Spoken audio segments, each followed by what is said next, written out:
listening to Smashing the Party. This is your host, Nate Bomberger.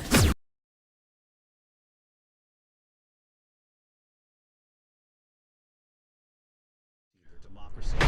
It's in America's best interest to do so, arguing that if Putin wins, he may be emboldened to move even further into other countries. You have said you would solve this war in 24 hours. You said so just before the break tonight. How exactly would you do that? And I want to ask you a very simple question tonight. Do you want Ukraine to win this war? I want the war to stop. I want to save lives that are being uselessly, people being killed by the millions. It's the millions. It's so much worse than the numbers that you're getting, which are fake numbers. Look, we're in for 250 billion or more because they don't ask Europe, which is a much bigger beneficiary to getting this thing done than we are. They're in for $150 billion less because Biden and you don't have the courage to ask Europe like I did with NATO.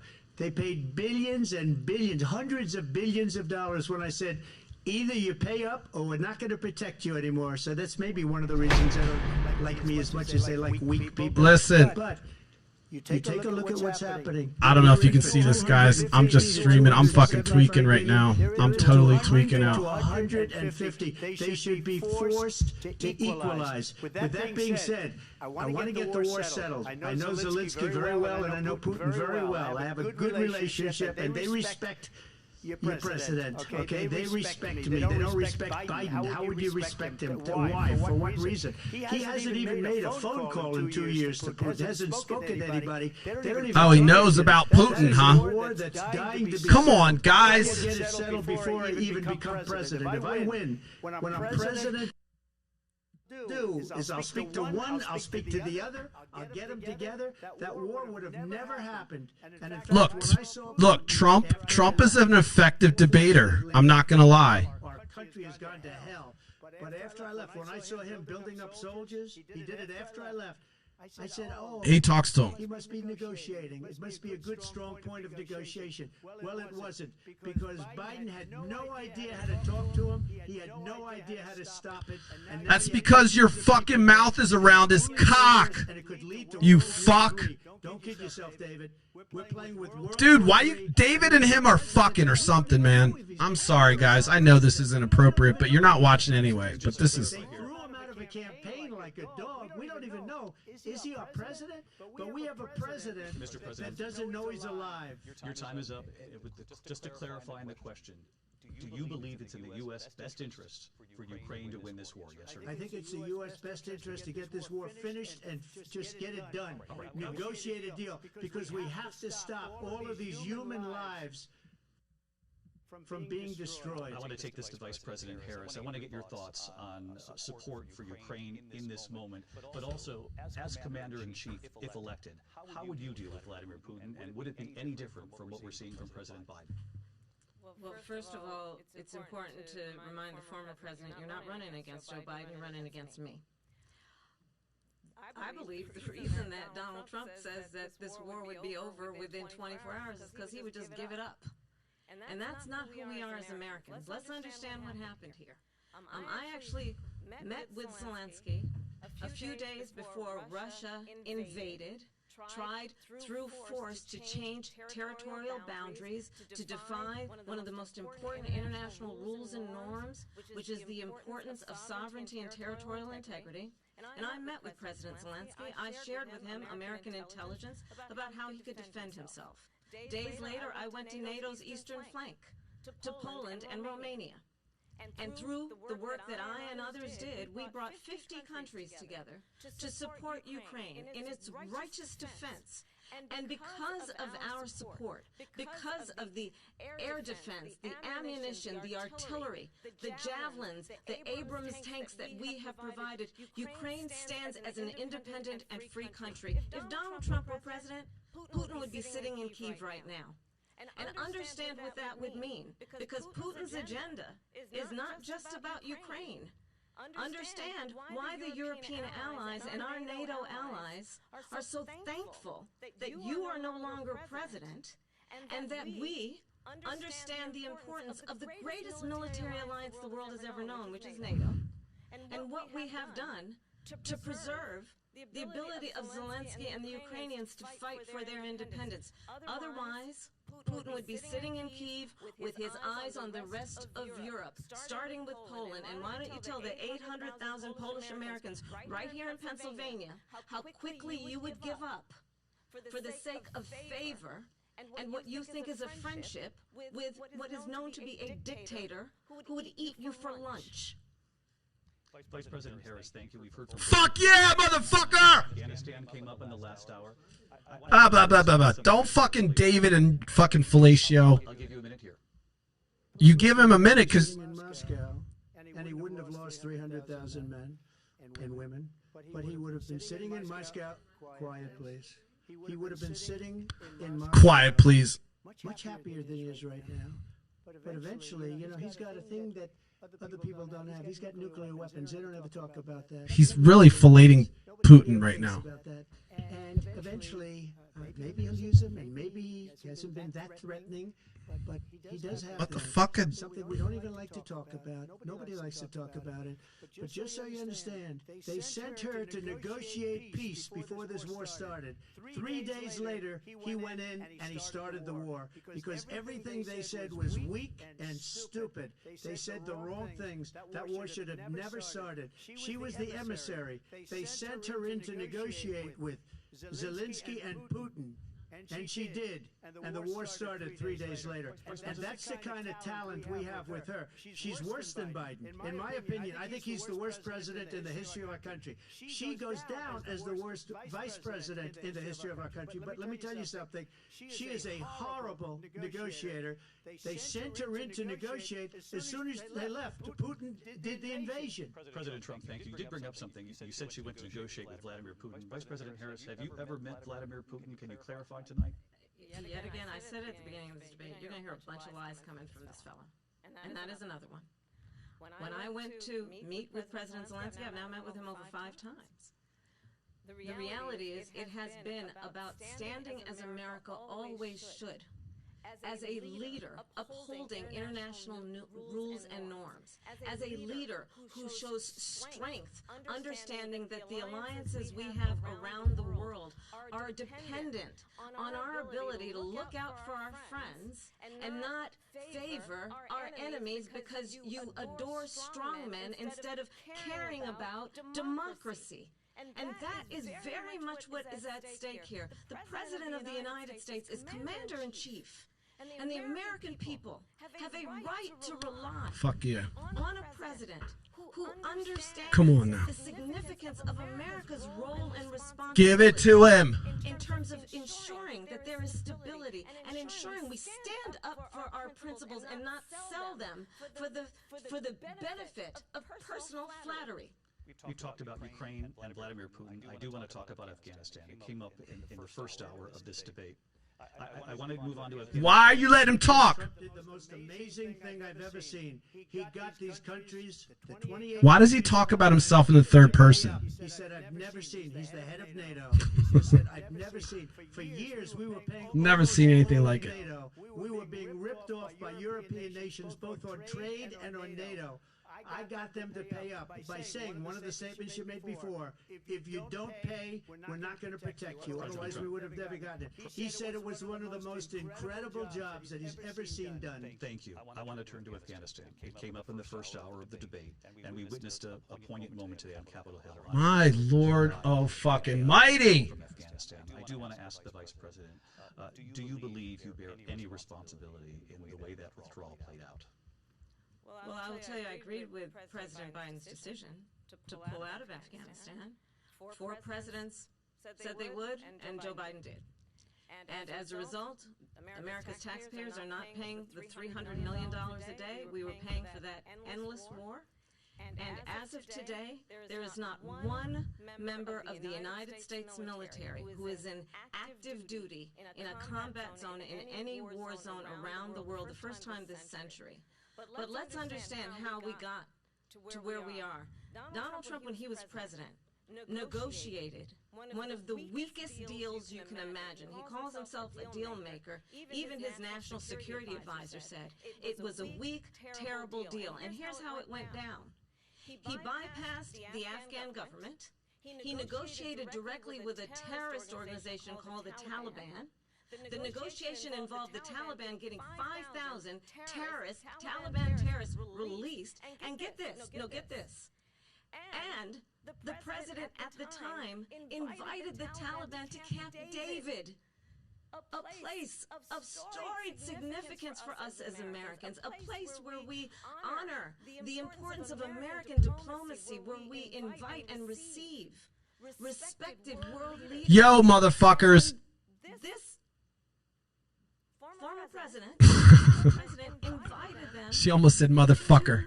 Camp David, because he does not again appreciate the role and responsibility of the President of the United States to be Commander-in-Chief with a level of respect.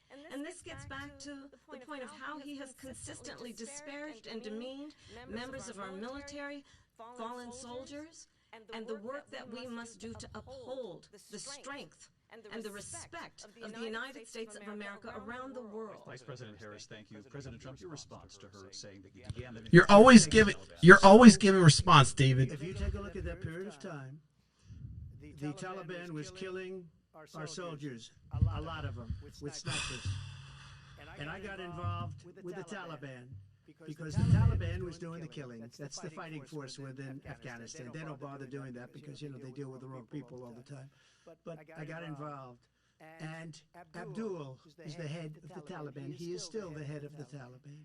And I told Abdul, don't do it anymore. You do it anymore, you're going to have problems. And he said, why do you send me a picture of my house? I said, you're going to have to figure that out, Abdul. And for 18 months, we had nobody killed. We did have an agreement negotiated by Mike Pompeo. It was a very good agreement. The reason it was good, we were getting out. We would have been out faster than them, but we wouldn't have lost the soldiers. We wouldn't have left many Americans behind, and we wouldn't have left $85 billion worth of brand new, beautiful military equipment behind. And just to finish, they blew it. The agreement said you have to do this, and they didn't do it. They didn't do it. The agreement was terminated by us because they didn't do what they were supposed to do. And these people did the worst withdrawal, and in my opinion, the most embarrassing moment in the history of our country. And by the way, that's why Russia attacked Ukraine, because they saw how incompetent she and her boss are. President Trump, thank you. I want to move on now to race and politics in this country. Mr. President, you recently said of Vice President Harris, quote, I didn't know she was black until a number of years ago when she happened to turn black, and now she wants to be known as black. I want to ask a bigger picture question here tonight. Why do you believe it's appropriate to weigh in on the racial identity of your opponent? I don't, and I don't care. I don't care what she is. I don't care. You make a big deal out of something. I couldn't care less.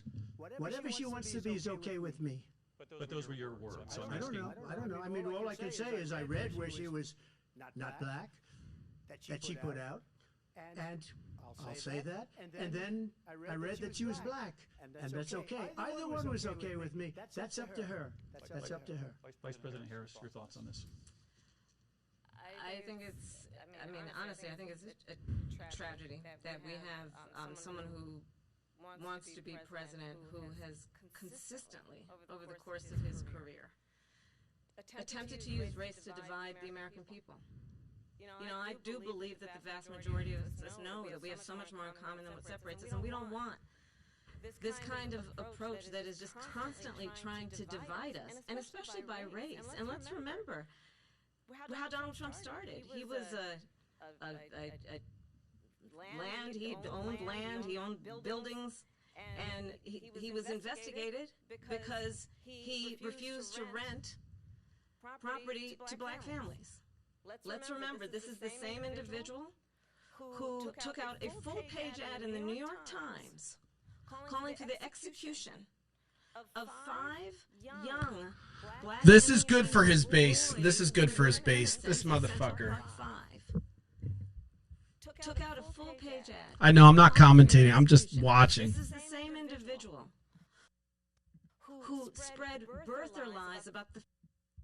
Oh. And I think the American people want better than that. Want better than this.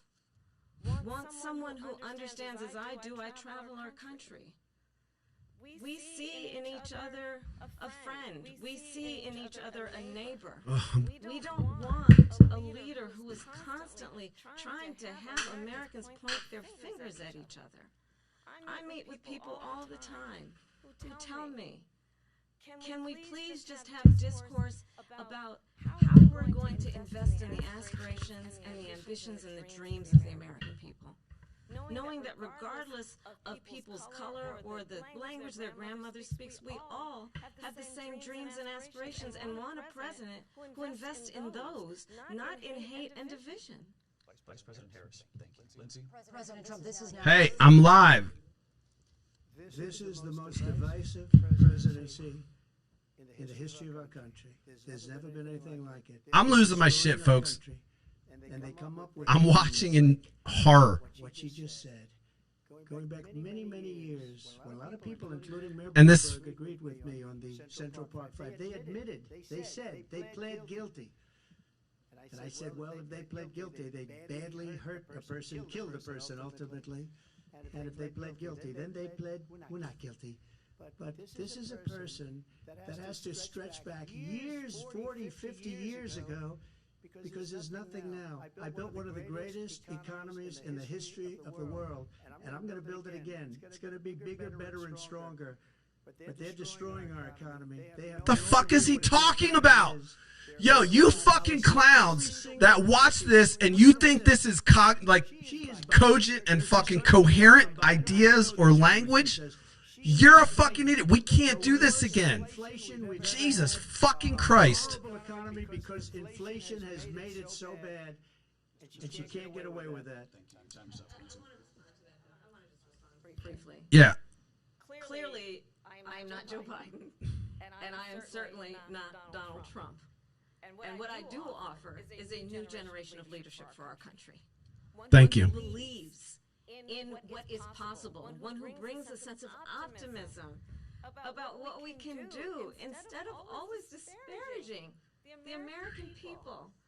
I believe in what we can do Good. to strengthen our David is a fuck, by the way. I have a plan. David, you did good. About our plans, and let's compare the plans. I have a plan to give startup businesses $50,000 tax deduction, to pursue their ambitions, their innovation, their ideas, their hard work. I have a $1,000,000 Come on, Kamala.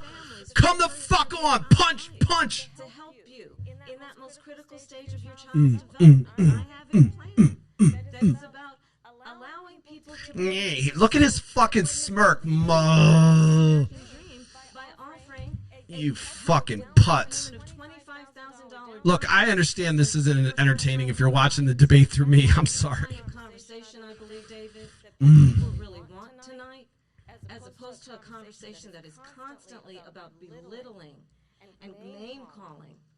Let's turn the page Vice President and move Harris, forward. thank you. Let's turn to policy. Let's turn to David is in the fucking bag for Trump, bro.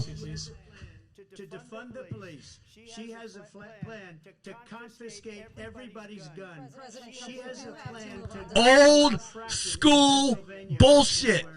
That's what her plan is until just recently. The former president has said something twice that I need to respond to. I'm sorry, we're going to respond, Vice President Harris. President Trump, this is now your third time running for president. You have long vowed to repeal and replace the Affordable Care Act. Also, Come on.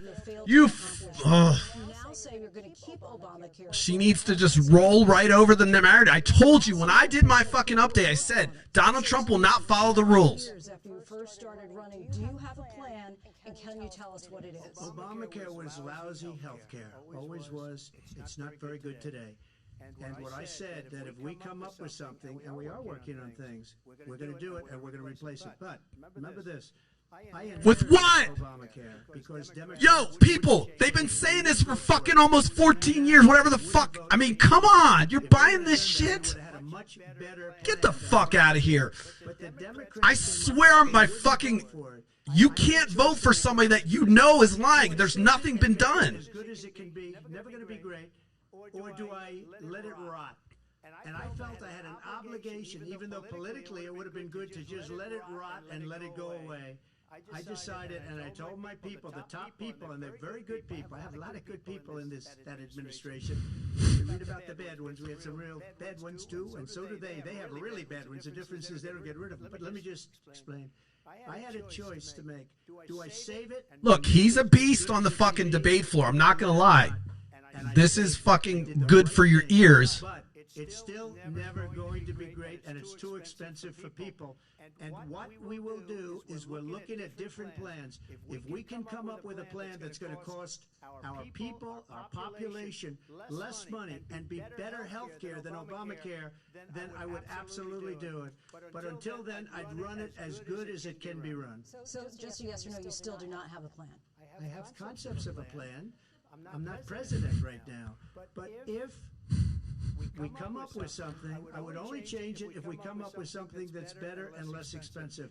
And there are concepts and options we have to do that. What are they? You'll be hearing about it in the not-too-distant future. Vice President Harris, in 2017, you supported Bernie Sanders' proposal to do away with private insurance and create a government-run healthcare system. 2 years later, you proposed a plan that included... Yo, the people that reviewed these question flow are absolutely looking for Trump to give them tax cuts. Private healthcare options, but what we need to do is maintain and grow the Affordable Care Act. But I'll get to that, Lindsay. I just need to respond to a previous point. Do it. That the former president has made. I've made very clear my position on fracking, and then this business about taking everyone's guns away. Tim Walz and I are both gun owners. We're not taking anybody's guns away, so stop with the continuous lying about this stuff. As it relates to the Affordable Care Act, understand, let's just look at the history to know where people stand. When Donald Trump was president, 60 Motherfucker owns a gun! What now, huh? Oh! I was a senator at the time. When I will never forget the early morning hours when it was up for a vote in the United States Senate, and the late, great John McCain, who you have disparaged as being Come on! like him, you said at the time, because he got caught. He was an American hero. The late, great John McCain, I will never forget that night, walked onto the Senate floor and said, no, you don't. No, you don't. No, you don't get rid of the Affordable Care Act. You have no plan. And what the Affordable Well, he's got concepts, and you fucking Trumpers and you fucking idiots are going to vote for this guy that just talks in fucking platitudes. Oh, because he's a Christian now, or because he's an abortion fucking guy? If a child had asthma, if someone was a breast cancer survivor, if a grandparent had diabetes, and thankfully, as I've been vice president, and we over the last 4 years have strengthened the Affordable Care Act, we have allowed for the first time Medicare to negotiate drug prices on behalf of you, the American people. Donald Trump said he was going to allow Medicare to negotiate drug prices. He never did. We did. And now we have capped the cost of insulin at $35. When he does this, Since I've been vice president, we have capped the cost. he's like, yeah, you're right. He tries to concede. I'm telling you, he's not a bad debater. I've said this. People understanding that the Aesthetically. is that access to health And the fucking retards that have voted for him, the 80 million retards, I'm sorry, special ed folks, people, I'm sorry. I apologize. And folks that have mental, intellectual disabilities, I'm using this in a pejorative, and it has nothing to do with you. He's a fucking retard. You made a mistake.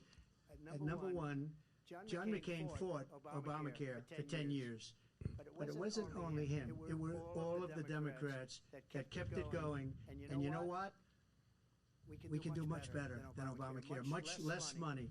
But she won't improve private insurance for people, private medical insurance. That's another thing she doesn't want to get. People are paying privately for insurance that have worked hard and made money, and they want to have private. She wants everybody to be on government insurance where you wait 6 months for an operation that you need immediately. President Trump, thank you. We have another issue that we'd like to get to that's important for... I'm just going to say, and I'm talking specifically to my family members, I mean, the insult of voting for this fucking clown when he talks like this, it's literally the reason. It's literally the fucking reason why Christianity and all this shit has gone away. The support of this clown is why you're going to see Christianity and religions go the fucking way of the dodo. Because your fucking support of this fucking liar is making people on the sidelines. I'm already out. I'm already fucking done. I'm agnostic. I'm okay with my fate. I don't care. You can hate on me. But you're bullshit. You believe a liar. And I'm telling you, fucking supported a racist. I'm talking to my family and my friends. Unacceptable. Unacceptable. Yeah, I'm hot. We know that we can actually deal with this issue. The young people of America care deeply about this issue. And I am proud that as vice president over the last 4 years, we have invested $1 trillion. And fuck you for writing a book about fucking he or her, you fuck. Increased domestic gas production to historic levels. Google it. We have created over 800,000 new manufacturing jobs. Fucking phony. We have invested in. I'm making it personal right now. I'm sorry. I said I wasn't gonna choose violence.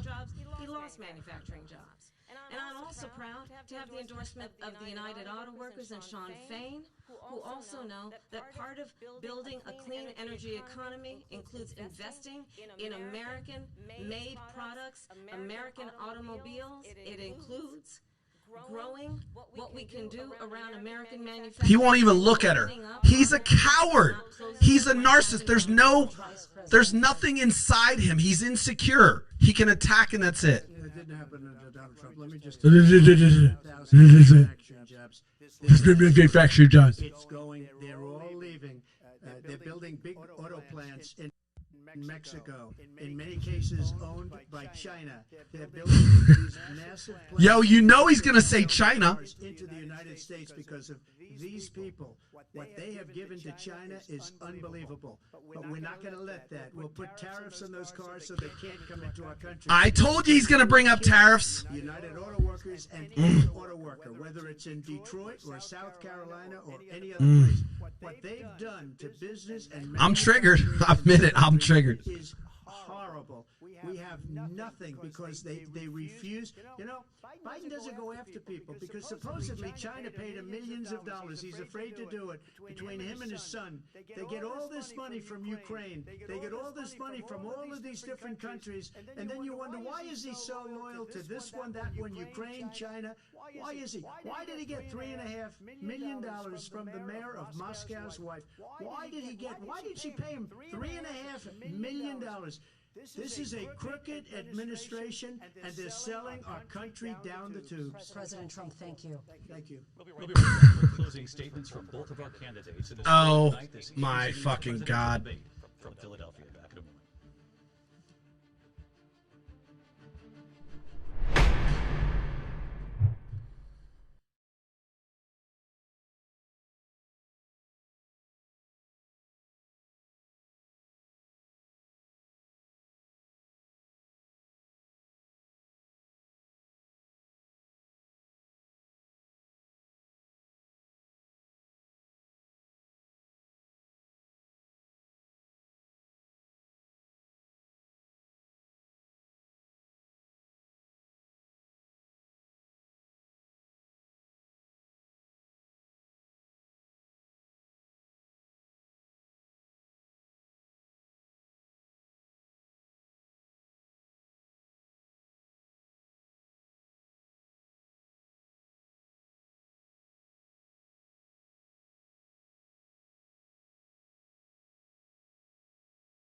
here.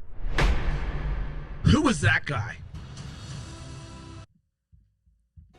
PBS is here. I don't know who that guy was. Sorry. Reliable, thoughtful election. It's rage-inducing watching this charlatan take over, and then you see this, and it's like you'd walk out. If this were like a sermon, you'd be like, oh my god, this is crazy. Sorry, I'm just trying to keep this thing going. I know.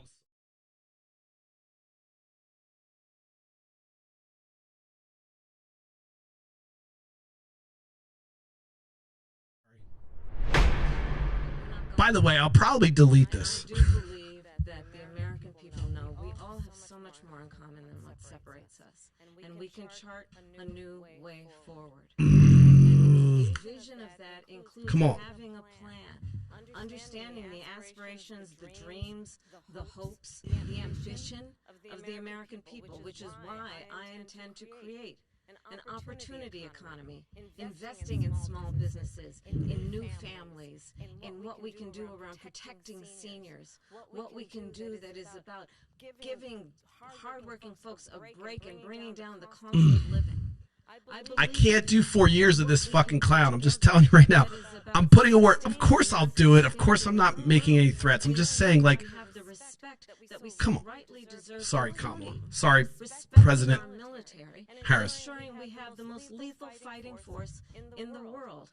I will be a president that will fundamental rights. I'm not a fan of the fucking whole bravado. We're gonna have the biggest dick in the world. I'm sorry. It just, this is bullshit. But she's the best choice. No hands down. My career as a prosecutor, I was a DA. I was an attorney general. The United States. Oh, really? Wow, I thought you fucking blew your way to the top like everyone in my fucking right-wing fucking aura says. I never asked a victim or a witness, are you a Republican or a Democrat? The only thing I ever asked them, are you okay? And that's the kind of president we need right now. Someone who cares about you and is not putting themselves first. I intend to be a president for all Americans and focus on what we can do over the next 10 and 20 years to build back up our country by investing right now in you, the American people. Vice President Harris, thank you. President Trump? So she just started by saying she's going to do this, she's going to do that, she's going to do all these wonderful things. Why hasn't she done it? She's been there for 3.5 years. They've had 3.5 years to fix the border. They've had 3.5 years to create jobs and all the things we talked about. Why hasn't she done it? He's effective. She should leave right now, go down to that beautiful White House, go to the Capitol, get everyone together and do the things you want to do, but you haven't done it, and you won't do it because you believe in things that the American people don't believe in. You believe in things like we're not going to frack, we're not going to take fossil fuel, we're not going to do things that are going to make this country strong, whether you like it or not. Germany tried that, and within 1 year they were back to building normal energy plants. We're not ready for it. We can't sacrifice our country for the sake of bad vision. But I just ask one simple question. Why didn't she do it? We're a failing nation. We're a nation that's in serious decline. We're being laughed at all over the world. All over the world they're laughing. I know the leaders very well. They're coming to see me. They call me. We're laughed at all over the world. They don't understand what happened to us as a nation. We're not a leader. We don't have any idea what's going on. We have wars going on in the Middle East. We have wars going on with Russia and Ukraine. We're going to end up in a third world war, and it'll be a war like no other because of nuclear weapons, the power. Holy shit! We built our entire military. She gave a lot of it away to the Taliban. She gave it to Afghanistan. What these people have done to our country, and maybe toughest of all, is allowing millions of people to come into our country. Many of them are criminals, and they're destroying our country. The worst president, the worst vice. This is so fucking like Hitler. Of our country. President Trump, thank you. And that is our ABC News presidential debate from here in Philadelphia.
find out I don't have audio for fucking 2 hours.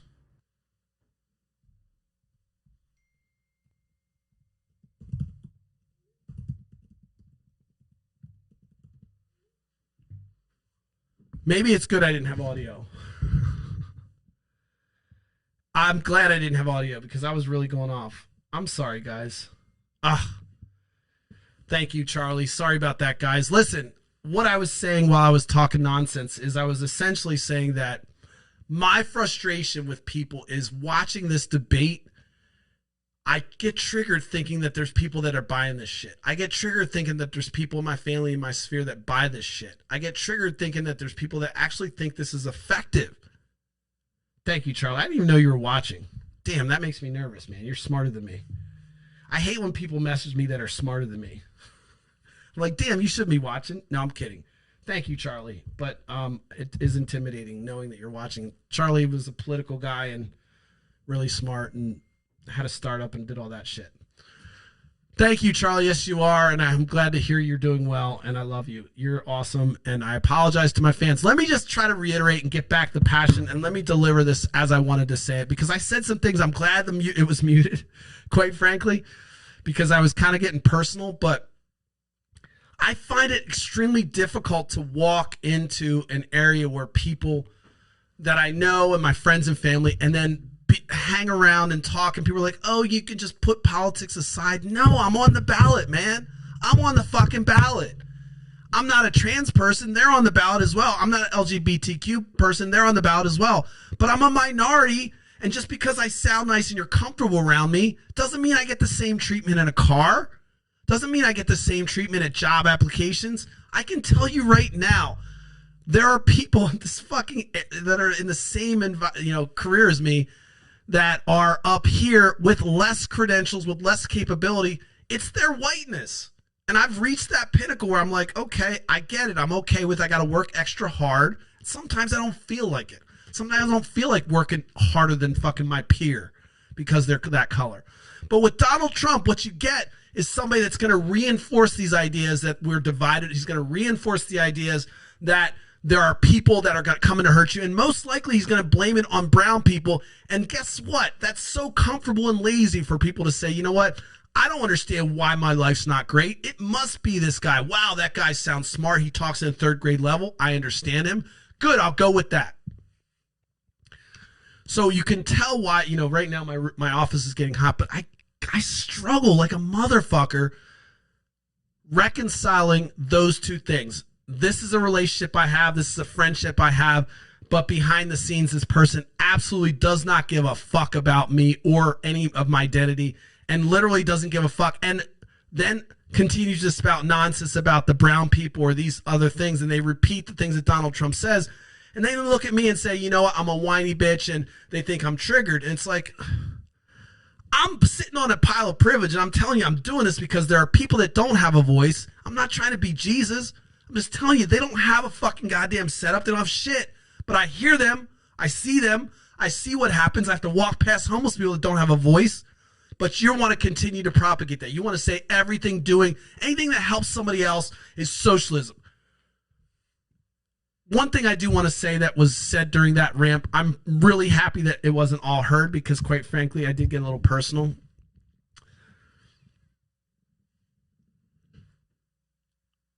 Religion has put a veil over people, and the Republicans have captured these folks who believe that Israel is a special place. And they have all these beliefs that enter into politics because then it becomes my problem. I'm okay if you believe in Zeus. I'm okay if you believe in Jesus. I'm okay if you believe in anything. I don't care if you worship Satan. What I do care about is when you say, you know what, we're going to put Satan's books in the classroom and everyone has to learn about it. And you're like, oh, Nate, you're being so you're using hyperbole. I mean, it's the same fucking thing to me. It's like you're putting Zeus in there and saying everyone has to read this stuff. For me, it's just another thing that I don't believe in. And so that's why we have that separation. I'm getting text. Someone's probably telling me I don't have sound or some shit. Oh, all right, Charlie, you're scaring me. You are smart. Knock it off.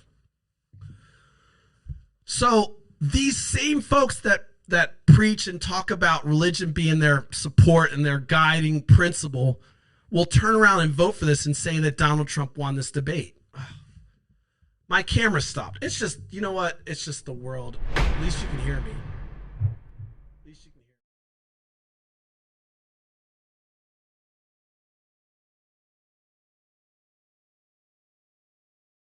me. Shit's fucked up. I already fucked up 3 times. All right, you're smart. Yeah, I get it. I get it. You can still hear me though, right? I love you. No, you don't stop. Don't you stop. Look, he's on the fucking text. No, you keep going, brother. No, you don't stop. Don't stop. But watching this, triggers me, and it makes me think like it. I was telling my wife the other day that I lose faith in humanity when I think, you know what? People that have the means that don't do anything. I mean, I don't have the means to solve a lot of problems. And you know what? You can call me a charlatan and say this is my platform, but this is the way I vet, and hopefully I reach somebody. I actually know that 4 people switched their votes because of me. People say, oh, you're not making a difference. No one listens to you. And, politics on Facebook. 4 people in my 3 years of doing this reached out to me and said, you know what? I changed my mind because of you. So I got 4 fucking people to change their philosophy and buy into what I'm talking about. I fucking won. Okay? I won, and I will continue. Maybe I can get 4 more in 10 years. That's why I do it. And I'm not thinking I'm on some crusade. It's just like, to get somebody to understand something, they have to feel it. They have to have a lot of conservative ideology. It doesn't exist unless it happens to them. So this is why I emote. This is why I say, fuck this, enough is enough. And this is why I call shit out. And this is why I get passionate once in a while, especially when I watch this guy, Donald Trump. Because to me, he's the type of person, when I'm sitting in the room, I fucking turn around and walk out. I mean, come on. Like, God, if this guy was, I have to say the same thing with Elon Musk when he talks about software. I'm like, Christ almighty, guy. Bro, I would not want you on my fucking team. I have ADHD. Elon has ADHD, but he also has a fucking ego out there. I'm like, get off my team. Yes, you have a lot of money. You're smart, but you're a pain in the ass. So this idea that folks that are in power and you put them in a pedestal and you just don't dissect their issues, or there's no dissection needed with Donald Trump.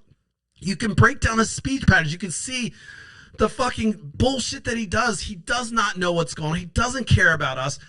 Then the most painful thing is to watch people just line up behind him. People that's supposed to be friends with me, supposed to love me, supposed to care.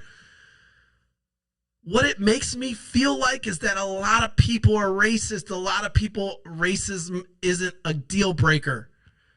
They're the opposite of one issue voters. They're like, yeah, I accept racism. I accept discrimination. I accept categorization. I accept the demonization of this party. I'm okay with it. You know what? Those aren't deal breakers, because guess what?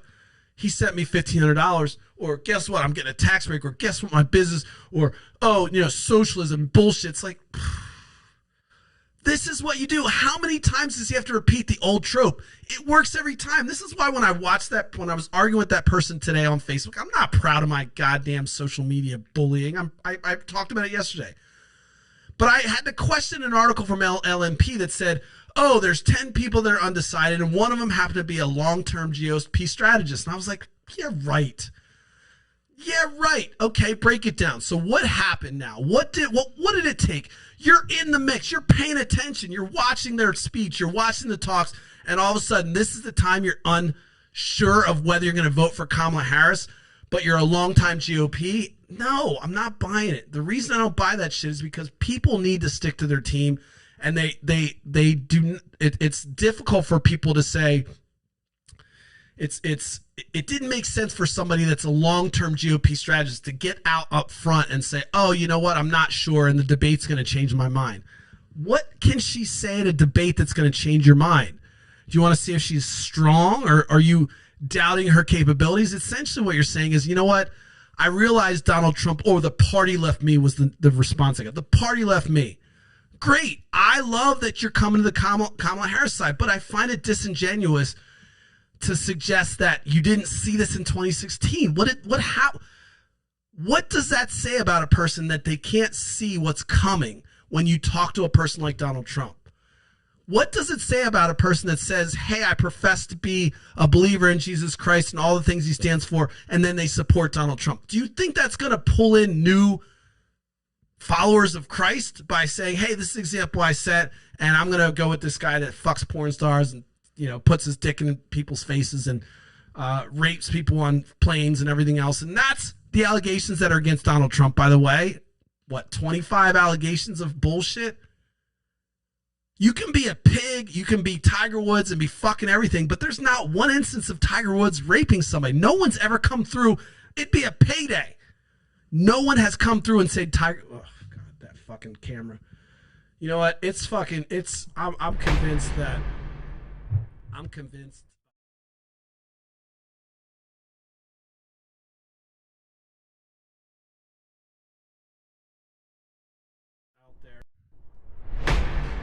I'm convinced the gremlins are trying to keep me down by freezing my story, but I'm going to wrap because I'm incoherent now. I went off on a tangent pretty long when I was silent. Thank you, Charlie. Seriously, I do appreciate it because it's always embarrassing. I cringe afterwards being like, oh, you talked for 30 minutes without a mic.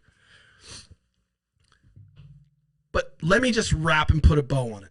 What we watched tonight was a successful, hardworking woman challenge a fucking guy that fails and falls into success. He fails into success. He fails because of his privilege. And if you didn't see that tonight, you didn't see even the moderation saying, allowing him to break the rules and then kind of saying, hey, Miss Harris, you got to do this and that. I mean, there was even some of that, and I'm not whining and saying, ooh, it wasn't fair that way, even though I think it was. But I think that it's super triggering to me to have to live another 4 years with this whole emperor has no clothes bullshit, dick in the face, balls swinging in my face, and you guys going to tell me I'm going to go to family meetings and talk to friends. They're just going to act like, oh, let's fucking have tacos tonight. And we don't have a fucking guy that's literally a moron that's doing things that cause lives and cause deaths. COVID. My father passed during COVID, which made it very difficult to visit him. I blame Donald Trump. None, there's many people in my family who are like, oh, they're going to support Donald Trump. No, I kid you not. He could shoot somebody on Fifth Avenue, and I know my brother would still fucking fillet the guy. And I'm sorry, but it's true. It's embarrassing. I get so much inbox from the books and all the trash and the fucking divisive shit. People inbox, I say, look, I block certain family members on social media because I know where their political stance is and it triggers me. I'm very sensitive. As I said before, I'm super sensitive. I'm not this tough guy. I'm fucking literally taking all this in, and it hurts to see. I don't know why. I wish it wasn't like this, but it certainly impacts me watching someone else's demise and knowing that somebody has power over them and they could do something different and they don't. And what we see in Donald Trump is a person that's been given everything, and now they're giving the reins to the country. What do? Instead of bring us together, instead of doing anything that's constructive, they create this whole lie that now is a division that's going to carry on past their lifetime. I am promising you this. I am okay. I'm not losing my mind. There are a lot of people that probably watch this and can feel what I'm feeling. It's super difficult for a lot of us to watch people, family, and friends fall into this trap and stick to their team just because it makes them feel comfortable and they got to stick to their team. It's okay to go outside of your box and say, you know what, I'll do the right thing. It really does take courage. Liz Cheney has courage. I'm not thinking I'd say something good about Liz Cheney 5 years ago is crazy. But I'm saying Liz Cheney is one of the most courageous congresswomen out there right now. Literally more than Jim Jordan, fucking little wrestler Jim. Oh, God, I want to get to Congress and wrestle him someday. Just say, look, you know what? I never wrestled. You're a wrestler and you coached it. Let's go. Wayne Hummer, you tell people. Natural, fucking natural. That sounds narcissistic and Donald Trump. But I'm just saying, like, there's this weird thing where I just want to walk up to the little midget and say, let's go, motherfucker. Maybe he beats me, but at least I'd be able to roll around and give him a noogie at least once or twice. all jokes aside, and I'm actually a little nervous because Charlie's watching. Charlie, you make me nervous. You're smart. I'm not going to say Charlie's last name, but he's really smart. But I definitely get the feeling that there are folks that just vote this way because it's their team, and it's disheartening when you know that the vote that they're making is putting women's lives in danger. The idea that somebody like Donald Trump is going to tell a woman what's best and, oh, this is what the majority of the people want about women's health. It's like, imagine a woman coming up to a guy and saying, well, you know, this is what it feels like to get a boner, and this is what it happens, and trying to talk about all the things that only a dude would know because we have a penis. And then all of a sudden, all this legislation comes around where you have to monitor when you nut and you have to do this. And I know I'm being explicit, but it's like, it sounds weird and gross, right? That's what we're doing with women. We're saying, oh no, oh, you're a vessel. You're a vessel, and now you're part of the state, and the state gets to monitor you. This is what this ideology supports. This is what Donald Trump is proud to say he did for America. And then you say, well, I put the states. Every time I hear that, I'm like, ugh. Can you imagine where it's like some states don't allow heart surgery and others do? And you have to, oh, you have a heart attack. Oh, you're in Texas. Too bad. You got to drive to Alabama to get a heart surgery because you know what? We don't believe in the sanctity of cutting somebody open. We believe that the body should heal itself. And our religion has evolved to where this cult-like idea that, you know, any invasive surgery is bad. So we're going to outlaw heart surgeries in PA. And you're like, oh yeah, I'm so glad it went to the states because now the states can decide. And you know what? If the state wants to have open heart surgery, they can. And if they don't, they don't. You're thinking, oh, Nate, it's not the same thing. The fuck it isn't. It's women's health care. And so it makes no sense. This argument that you think is strong saying, well, it's back to the states. It's no problem. You are literally putting people's lives at risk and then making them travel for health care? Are you fucking serious? Get the fuck out of here. This is where I kind of walk to this wall and I look at family members, specifically one family member who makes a living battling women's health issues, makes a fucking fantastic living, rolled up in a fucking like G-Wagon and shit last time I saw him. I'm like, holy shit, the abortion grift is huge. I'm so tired of it. I'm not jealous. I'm tired of it. I'm tired of my inbox being full of, hey, did you see what he did? Did you see what they did? You see what, like, don't say, I have to tell people, I don't want to know. I don't want to know. It's horrible. Yes, it's embarrassing, but what am I supposed to do? I'm about ready to fucking start shaming the fuck out of him, but I'm like, no, I love the man. I want him to live a long life. I want him to do well. I want their family to survive. I want them to do great. But it's eating me up seeing folks that are just so offended, and then they look to me and say, why are you so different? I'm sure he gets the same thing from me, by the way. They're probably like, what happened to your brother, man?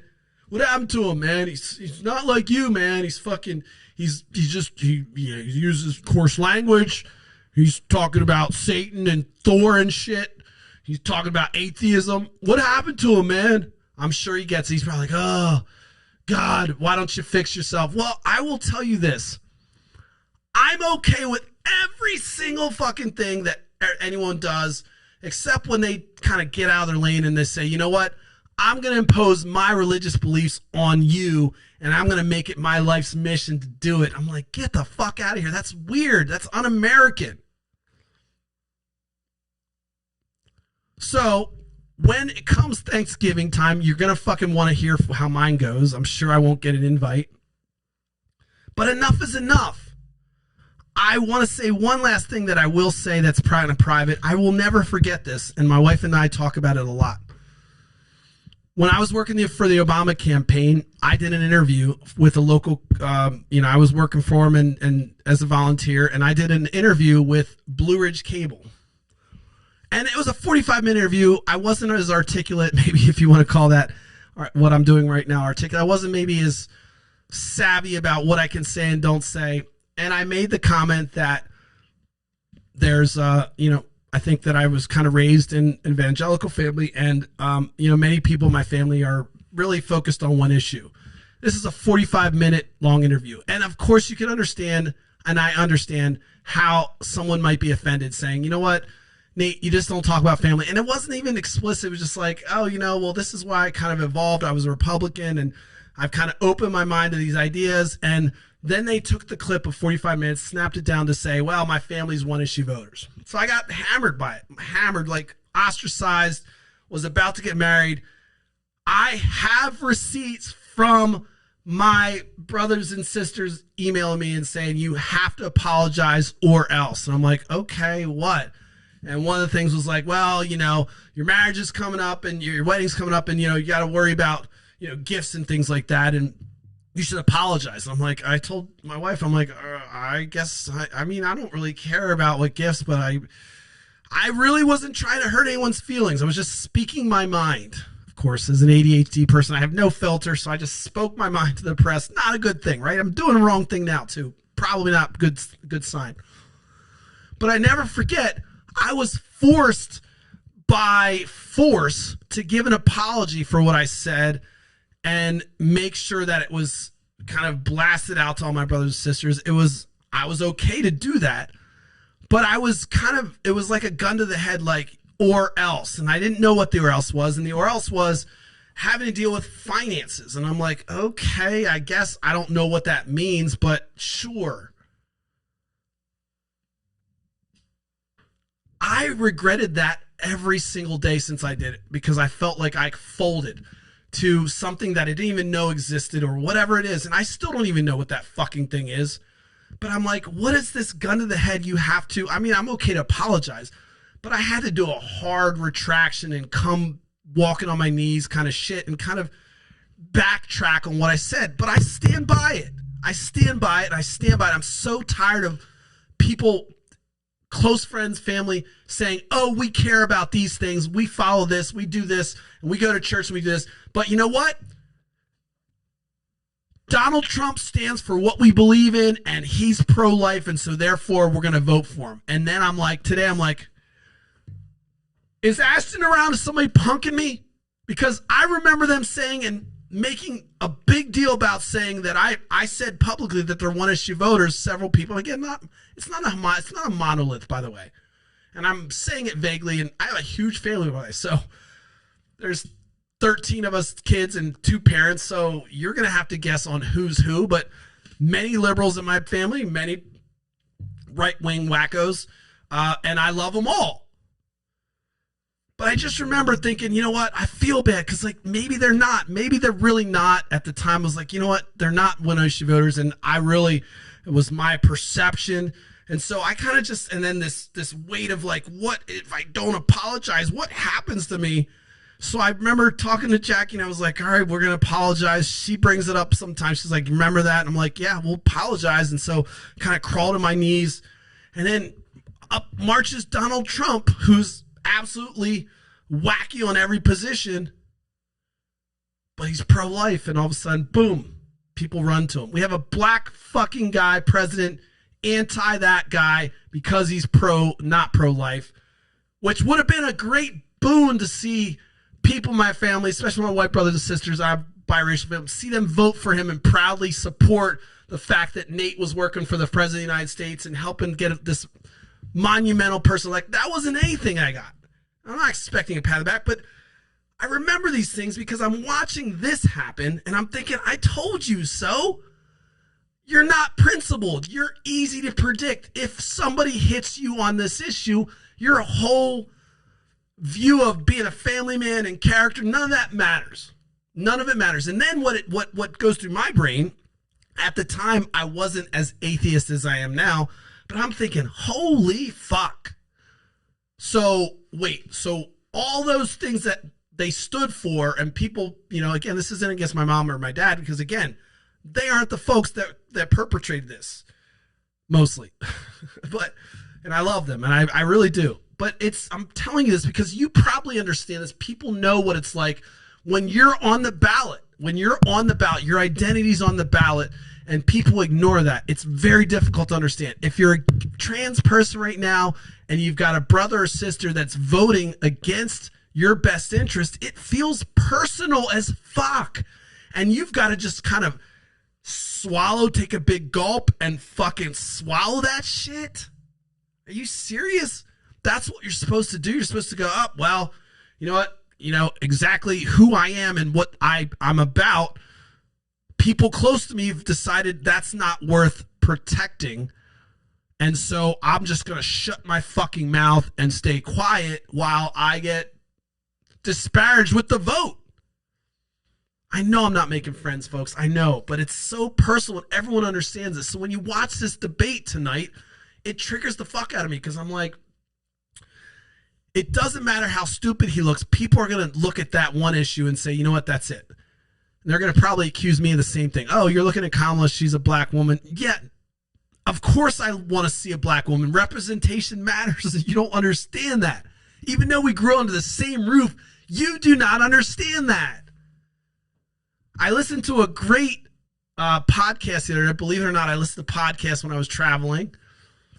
And it dawned on me, and this podcaster talked about how you can be in the same family and have different experiences with your parents, depending on your age, depending if you're an older kid. Of course, if you're an older kid, you might have to kind of plow through a lot of pain to get what you want. And maybe if you're a younger kid, you kind of ride the waves of having all these things fought for, and now your parents are kind of like done, and they say, fuck it. All same parents, same household, different experiences, different interactions. And what I remember most is that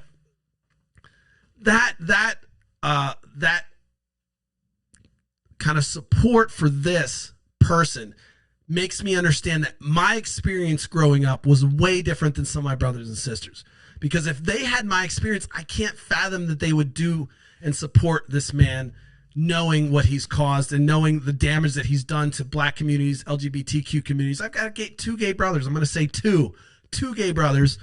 And, you know, I support, one of them came out of the closet in 92. Oh, I love you, motherfucker. I love you. You know what I'm talking about. But, you know, and then you have somebody, and they are, by the way, they're much more graceful than I am. They're much more graceful than I am of acceptance. And I would say that I'm kind of a hard-nosed snub about, I need to work on my forgiveness, I guess, if you will. If you're coming from the Judeo-Christian belief that that's important, then I should work on my forgiveness. But it's very difficult to say, hey, I love you. I can tell you love me, but not really, because you really don't understand the impact of your actions on me and how it affects me and how it affects other people. Again, I'm lucky. I'm privileged. I was born and adopted into a great family. I'm not disparaging my upbringing in the Bomberger household at all. It was great.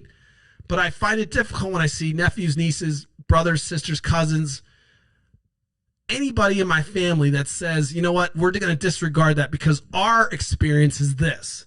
We're white. We experience this. We're this, or maybe I'm this age. I mean, there's all kinds of things. So it's okay.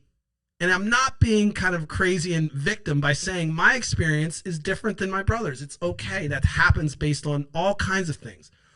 But it's disparaging because that's your unit. That's your family. And when they say, you know what, I don't even regard your experience when I think about it. You know what, I love you, but this is more important than your identity. And even though you're on the ballot, you're not really on the ballot in my mind because you're my brother and you got all this stuff and you're privileged. And no, I'm on the ballot. I'm on the ballot. Trans person on the ballot. Gay person on the ballot. Married couple. I mean, for Christ's sake, my marriage was on the ballot at one point. 1967, Loving versus Virginia. Before that, it was illegal.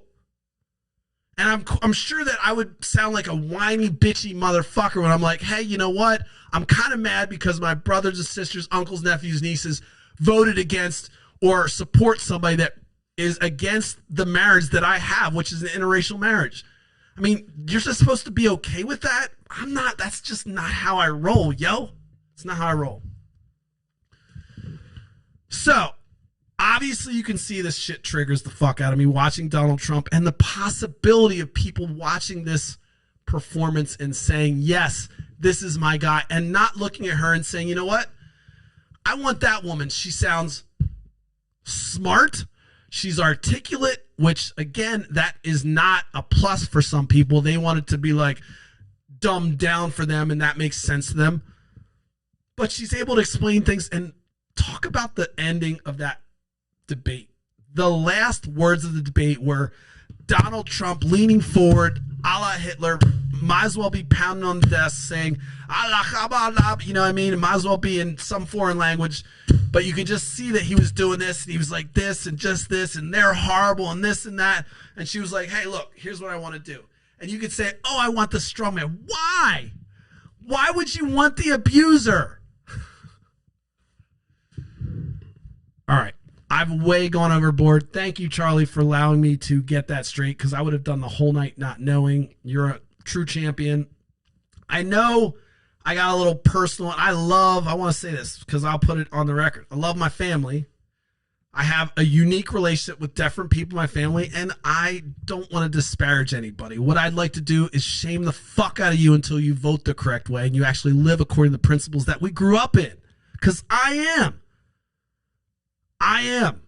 As much as, I'm not perfect, I believe that the people that don't have need a voice, the people that don't have money, the people that are lesser than me, I speak up for them. It's not because I think I'm Jesus. I don't think I'm going to heaven. I'm just doing it because I'm like, holy shit, you actually have the power to change that person's life and you choose not to? What the fuck is wrong with you? I just can't deal with it. I know people watching understand that, and that feeling of injustice, no matter what your circumstances are. You could be rich, poor. When you get that righteous indignation watching some power struggle and you're seeing people that continue to ignore it because of what they have and because they don't understand anything unless it happens to them, it's super difficult. So in closing, so that I don't completely get uninvited to every single fucking event forever and ever, love you. Love you, even you, your fucking stupid books that you write and all the dumb shit you're doing. Congratulations on the grift. You're making a lot of money. Great. I love you. I want you to live a long, healthy life. I want to see success for your family. But I wish you'd shut the fuck up, kind of smack your head around and just think a little bit. Think about the representation you're making. Sure, you might be nice now. You're not a bully anymore. You're not doing this stuff.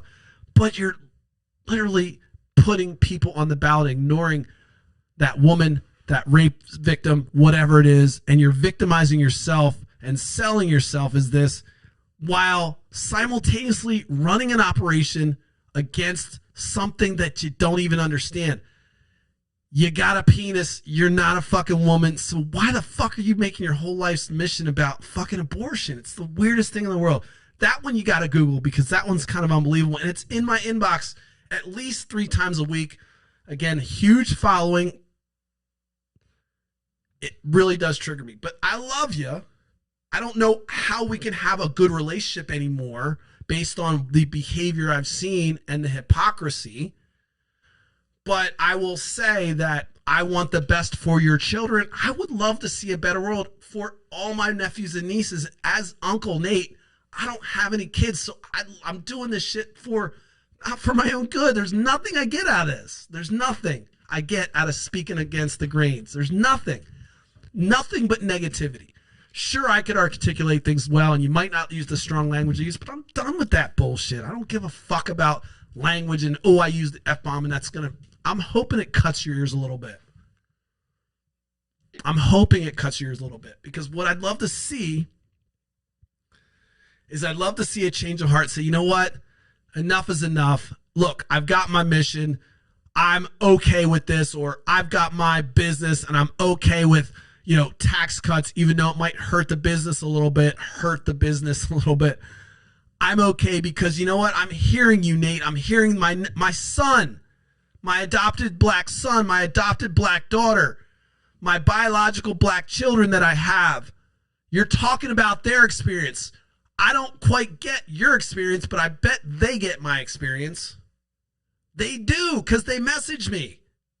Your kids message me.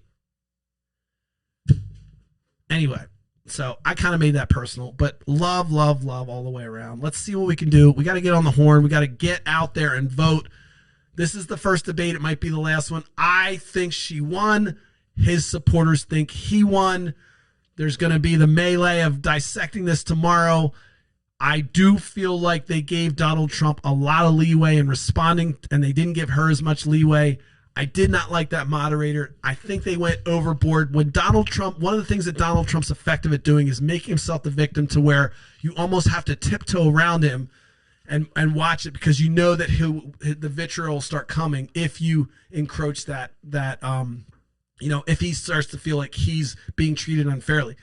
And look, I'm sitting here saying I don't feel like I'm treated unfairly. There's black people that don't feel like there's a valid point in that.